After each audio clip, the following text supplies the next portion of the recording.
Joshua Zirkzee is in Manchester. He will have a medical today ahead of completing that move to Manchester United. Just a reminder of how this deal has worked, because Manchester United are actually paying more than the release clause in Joshua Zirkzee's contract. They're going to be...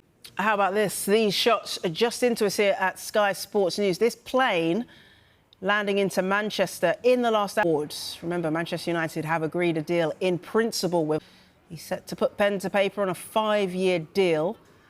It breaks down to an initial £66.3 million and £7.37 million in performance-related add-ons. He's expected to have a medical in the next 24 to 48 hours.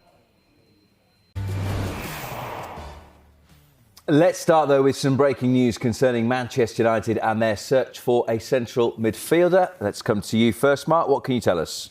Yeah, well, when you talk about Manchester United and transfers, it's always significant. There's always a lot of interest because it's one of the biggest clubs on the planet, and therefore the fans are desperate to know what they're going to do in January. We know that Ruben Amorim has been speaking today about potential incomings, and we've got a little bit of breaking news here on Sky Sports News with regards to what they're looking to do. Not necessarily explored the possibility of signing players in the winter window. They're also looking ahead to the summer as well, but they have explored conditions of a potential deal for a central midfielder, the Brighton man, Carlos Baleba. We know that they have an interest in the player. They have been linked with him in the past, and they have explored conditions of a deal in this window.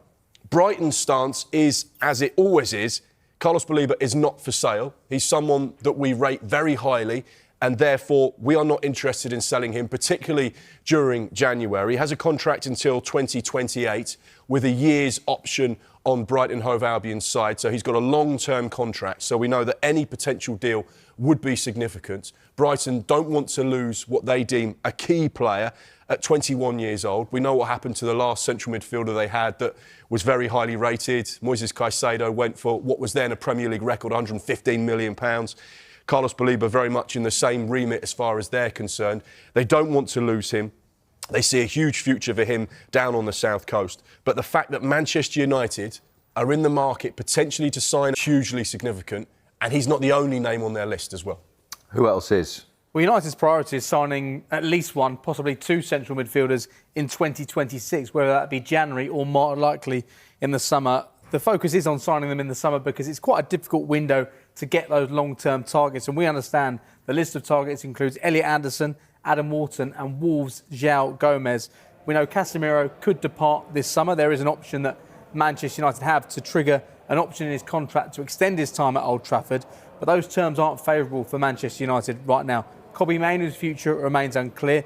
Manuel Ugarte has not delivered so far in a Manchester United shirt. So you can understand why they're looking at one, if not two, central midfielders this month, more likely in the summer. But if they can bring in a player like Carlos Baleba in January, it could make such a big difference in terms of what they're able to achieve this season. There's been some mixed results for United, mixed performances over the course of the last few weeks, but they are well placed to deliver European football once more. So whether or not they can get a player in January to help support that and bring life into a season which has faltered at times, we wait to see. Carlos Baleba would be a player who could make a difference for United. Transfer update to bring you, and it's a very interesting one. It's on Sandro Tonali because we are told he's a top target for...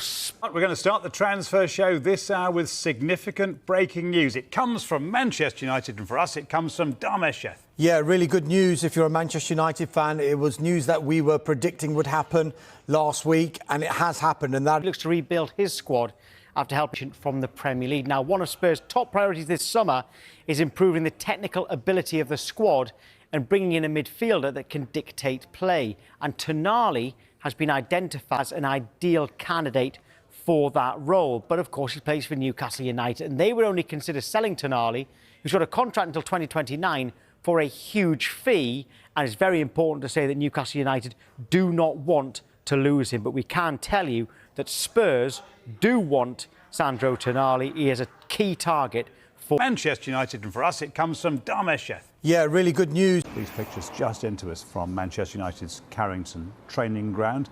It is a very high-powered Qatari delegation, and they've arrived there on a pretty grey, damp day after visiting Old Trafford a bit earlier on. Then Also many questions on Manchester United and Sandro Tonali, guys. At the moment, despite rumours from Italy, you remember in Italy there were news April, May, Ederson and Tonali. I told you, for Ederson, it's on Man United to decide, and they decided to go for him. On Sandro Tonali, the appreciation for Sandro Tonali remains, but at the moment, my understanding is that Tonali is considered not that close to Man United, not that concrete for Man United, because the overall cost of the deal in terms of salary, in terms of transfer fee, is considered at the moment too high. So Man United are cold on the Sandro Tonali deal at the moment, as of today.